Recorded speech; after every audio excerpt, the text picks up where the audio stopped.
ప్రభుత్వాన్ని ఒకటే అడుగుతున్నాం, రాష్ట్ర రైతాంగానికి కూడా విజ్ఞప్తి చేస్తున్నాం. వీళ్ళు ఈ సబ్ కమిటీ వేసిందే టైం పాస్.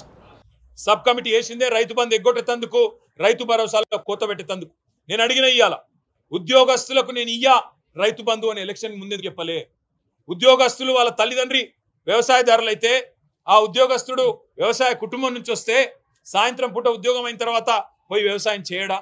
మరి ఆయనకు భూమితో ఉన్న కనెక్షన్ ఎందుకు కట్ చేస్తున్నావు? ఆయనను రైతుకు ఎందుకు గుర్తిస్తలేవు అని అడిగిన సమాధానం చెప్పలేదు.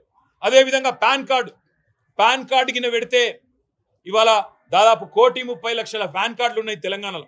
మరి వాళ్ళందరికీ కట్ అంటే ఇక మిగిలేది ఎవడు ఆలోచించమని కోరిన. ఐటీ అంటున్నావు, ఇవాళ పాపం ఇన్కమ్ ట్యాక్స్ కట్టేటోళ్ళల్లా రైతు బిడ్డలైన ఐటీ ఉద్యోగులు ఉన్నారు, జర్నలిస్టులు ఉన్నారు.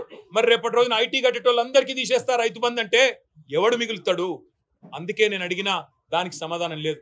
ఎటు పెట్టి వీళ్ళ సిద్ధాంతం ఒకటే, ఎలక్షన్లకు ముందేమో అందరికీ అన్ని, ఇప్పుడు ఎలక్షన్లు అయిపోయినాయి కదా కొందరికే కొన్ని, అట్లా కటింగులు పెట్టి ఏదో రకంగా తప్పించుకోవాలన్న ఎజెండా తప్ప వీళ్లకు చిత్తశుద్ధి మాత్రం లేదు.